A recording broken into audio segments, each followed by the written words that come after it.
God bless you, dear family. Well, I've been under conviction lately, and the Blessed Mother came during worship. Actually, she came during the rosary and spoke to one of the sisters in the room. And I was really beating myself up. But the sister said that Our Lady came to her and said, "Stop beating yourself up." Of course, I couldn't just stop beating myself up. I had to get a few more punches in, but yeah. Later on, after the rosary, she began to speak to me. And the sister that saw her said she came around behind me and wrapped her arms around me, trying to comfort me. And I didn't see or feel her. And I said, "I feel so terrible, Mother. The Lord has called me to be someone else, and I have squandered money that should have fed the poor." I heard, "The poor you shall always have with you. Just pick up where you left off, beloved daughter. Go back to where you left off. And the Lord forgives you, Claire. It is in the gray areas that are so confusing. Show me, teach me the way I should go. I long to be back in that place when I first took my vows." And then she said, "Shall we go aside?" Because we were in the middle of the community rosary, and she was inviting me to step into a quiet environment, which I knew would happen after community prayer. I returned 2 hours later due to necessary interactions with those around me. "Precious Mother, forgive me for being gone so long. Are you still wanting to talk to me?" "I surely am," she said. "Remember, Claire, your charism is to live on the edge of want, but not appear to be wanting for anything because you have my Son. You may have what you need to create within reason, child. I think you know when you're being dishonest, and yes, I do. Sometimes I get too many art supplies, and I went through that when I was working on the portrait of God the Father. And the other thing is, it's so against my nature to be on the edge of want. I want to be on the edge of, we have everything we need, chill and do it." And she's saying, no, you need to be on the edge of want. And that goes so much against my character, especially because we live out in the wilderness. Then she continued and said, "Do not stifle your conscience, because after a while it will be seared shut. People do not understand it is the little foxes that ruin the vine." Psalm 51:10.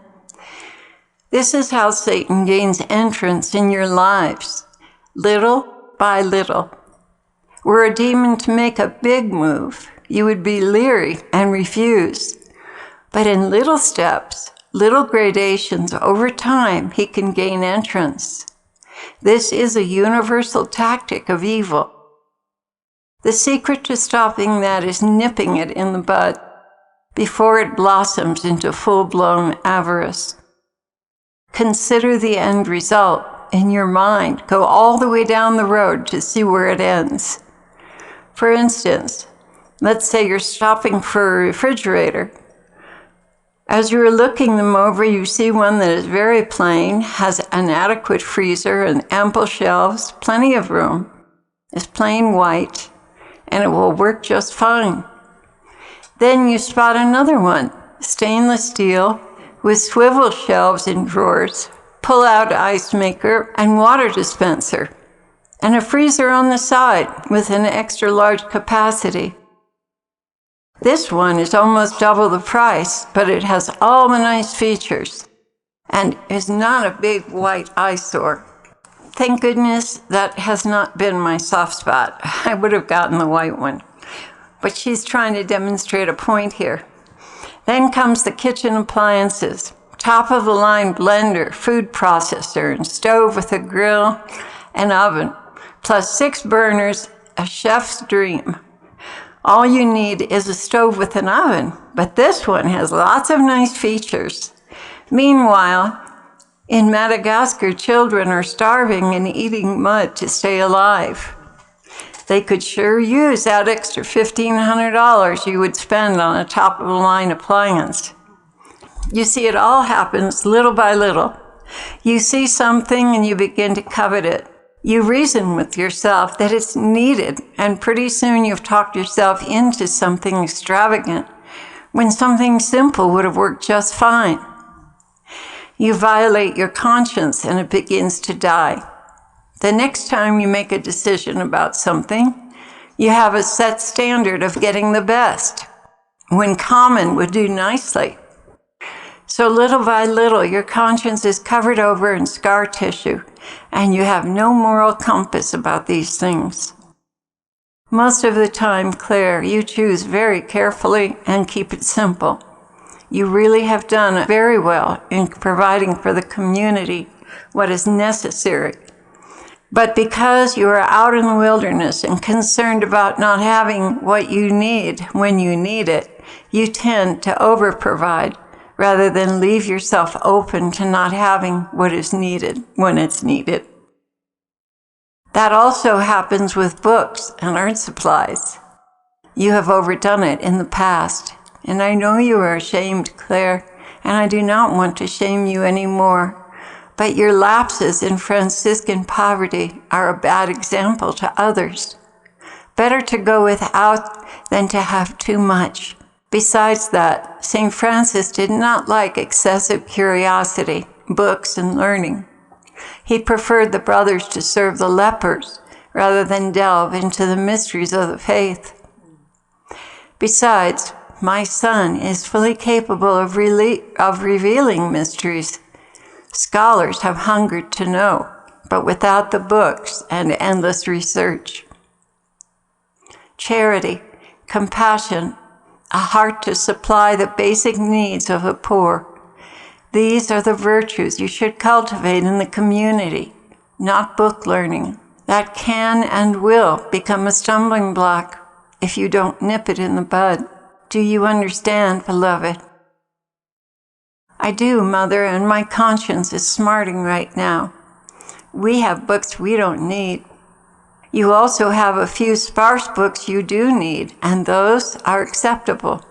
But an emphasis on learning will surely kill the vocation, suiting a simple brother and sister, rich in love, yet poor in earthly goods. This is a standard you need to set and maintain. There will be unending temptations to go overboard because the devil hates evangelical poverty. He wants to destroy any monastery that lives by this rule. He wants the brothers to be so preoccupied with nice appointments for the altar. He wouldn't let me get new linens or new altar vestments or anything when Father was ordained. They were all hand-me-downs. Boy, did I have plans. And boy, did he nip that in the bud. The devil wants the brothers to be so preoccupied with nice appointments for the altar, extensive books for the library, gourmet food, media center and video library, etc., that they are preoccupied with storing, cleaning, watching, protecting, one thing after another. And one is never satisfied with the basics. There's always another book or another video. You are not to become cloistered with educational tools, so much so that there's no time for prayer. Don't you understand that Jesus will tell you all you need to know? You don't need to go surfing for current events. The true delight in a monastery is to dwell with God in His holy temple and present to Him the souls that need your prayers. This is where the power and the glory are, not in learning more about the customs of Jesus' day or archaeological findings. Once you become enamored of these things, the enemy is leading you away from the holy gospel and its simplicity into a world of wonders you can never fully know about. Thus, the hunger for books and knowledge robs you of the sweet companionship of the Lord. You know He is fully able to tell you what is going on in the world and what you need to pray for. He longs for your company and even the sweet melodies you make for Him. This is what brings Him comfort, along with passionate prayers for those who do not know him and will soon be dying. Please, my children, do not lose your focus. Pray for those who will soon be dying. Spend time with those who do not know him and tell them what your relationship is like and what he has done for you. You would be shocked to know how little true understanding most people have about him. His humanity is so alluring. To know that he suffered even as we do is so comforting. Most have this notion that it's all about religion, when in fact, heart dwellers know it is all about relationship.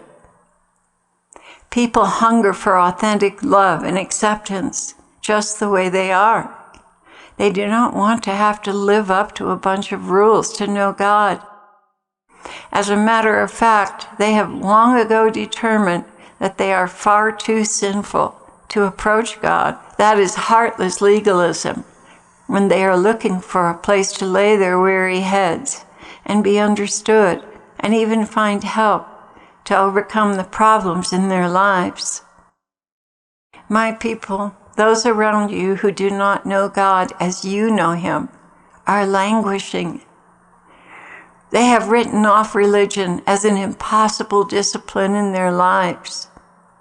They know all too well that they are sinners. But what they don't know is that they cannot save themselves, nor does Jesus expect them to. Rather, he came to save sinners and redeem them from the curse of eternal death. He came to make sense out of their lives. He created each one and knows when they stand and when they sit, what brings them joy, what horrifies them. And they have all written off Jesus as unattainable. Nothing could be further from the truth. He has come in human form to be approachable, to touch them where they hurt and bring them healing, even when the pain is self-inflicted by sin.